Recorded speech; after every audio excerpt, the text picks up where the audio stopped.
વિશ્વ મહિલા દિવસની ઉજવણીના ભાગ નિમિત્તે સ્મીમેર હોસ્પિટલ દ્વારા આયોજિત લાગણીનો ધબકાર સેમિનારનું આયોજન કરવામાં આવ્યું હતું, જેમાં તમામ મહિલા કર્મચારીઓ ઉપસ્થિત રહ્યા હતા. આ સેમિનાર કરવાનો ઉમદો વિચાર આદરણીય કોર્પોરેટર અને હોસ્પિટલ સમિતિના ચેરમેન મનીષાબેન આહિરનો હતો. સેમિનારમાં જાણીતા મોટિવેશનલ સ્પીકર અશોક ગુજ્જરે ઉપસ્થિત રહી 500 કરતાં વધારે મહિલા કર્મચારીઓને સંબોધન કર્યું હતું. જ્યારે વુમેનના સ્પેલિંગમાં જ મેન આવતું હોય, જ્યારે વિશ્વના શિક્ષણ વિભાગના વડા તરીકે સરસ્વતીજી હોય, જ્યારે વિશ્વના નાણાં વિભાગના વડા તરીકે લક્ષ્મીજી હોય, તો એ બતાવે છે કે નારી સશક્ત જ છે, થવા માટે પ્રયાસ કરવાની જરૂર નથી.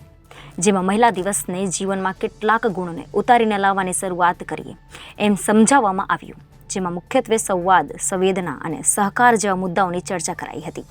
સાચા અર્થમાં આ 3 શબ્દોને જીવનમાં, વ્યવહારમાં, કામમાં લાવતા થઈએ તો સાચા અર્થમાં વિશ્વ મહિલા દિવસની ઉજવણી કરી ગણાશે. કયા વગર પણ સમજી જાય એને સમાનુભૂતિ કહેવાય. નાનો દીકરો બોલી ન શકે ત્યારે વિશ્વમાં કોઈ એને ઓળખે કે ન ઓળખે, પણ માં ઓળખે કે દીકરા કે દીકરીને શું જોઈએ છે, કેમ કે માં દીકરા પ્રત્યે સમાનુભૂતિ છે, પિતાને સહાનુભૂતિ છે. કે આ હું દીકરો રો રો રો રો કરે છે, માને ખબર પડે કે આ ભૂખ્યું થયું છે, કેમ કે માનો દીકરા દીકરી પ્રત્યેનો ભાવ સમાનુભૂતિ છે, પિતાનો સહાનુભૂતિ છે. એટલે પિતાને રાતે ઊંઘ આવી જાય, છોકરું રડે તો માને ખબર પડે, પિતાને તો સવારે જ ખબર પડે શું થયું, કેમ કે પિતાને સહાનુભૂતિ હોય, માતાને સમાનુભૂતિ હોય. આપ નારીની શક્તિ છો, ત્યારે આપ પણ તમારા કામના સમાનુભૂતિનો ભાવ લાવો, થોડું ખરું સારું કામ થશે. અને ત્રીજું અને છેલ્લું સૂત્ર, પહેલા શું જોયું? સંવાદ. બીજું શું જોયું? સંવેદના. અને ત્રીજું સહકાર.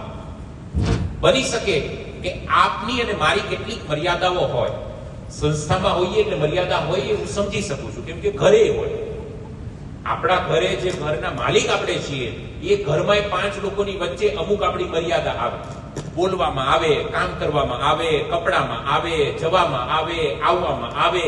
તો આ તો સંસ્થા છે, અને આ સંસ્થાની અંદર તો હજારો લોકો જોડાયેલા છે. તો આ સંસ્થામાં પણ કામ કરવામાં તમારી ને મારી મર્યાદા આવે. આ મર્યાદાની સમજની સાથે આપણે એકબીજાને સહકાર આપીએ, એકબીજાને સહકાર આપીએ.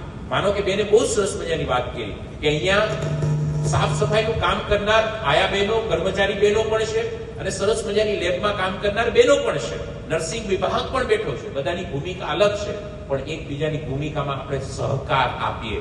છેલ્લે તો અંતે તો કામ જ છે. આ કામમાં, એકબીજાના કામમાં સહકારની જો ભાવના થઈ જાય, પરિવારની ભાવના થઈ જાય, તો આપણે બધા જ બહુ સારું કામ કરી શકશું. કદાચ આપણને એવું લાગે કે એણે મારે આમ કેમ કીધું, પણ એની પણ કેટલીક મર્યાદા છે, એને પણ કેટલાક જવાબ આપવાના છે. મેં એને એમ કેમ કીધું, તો મારી પણ કેટલીક મર્યાદાઓ છે. એકબીજાની મર્યાદાઓને સમજીએ, એકબીજાને સહકાર આપીએ, તો કદાચ આ 3 સ ઉપર જો કામ કરશું, સંવાદ, સંવેદના અને સહકાર, આ 3 સ ઉપર કામ થશે, તો આજના એ કાલે 8 માર્ચ સરસ મજાનો જે વિશ્વ મહિલા દિવસ છે, એ દિવસની સુવાસ ફેલાશે, અને સાચી સેવા આ 3 સ થી થશે.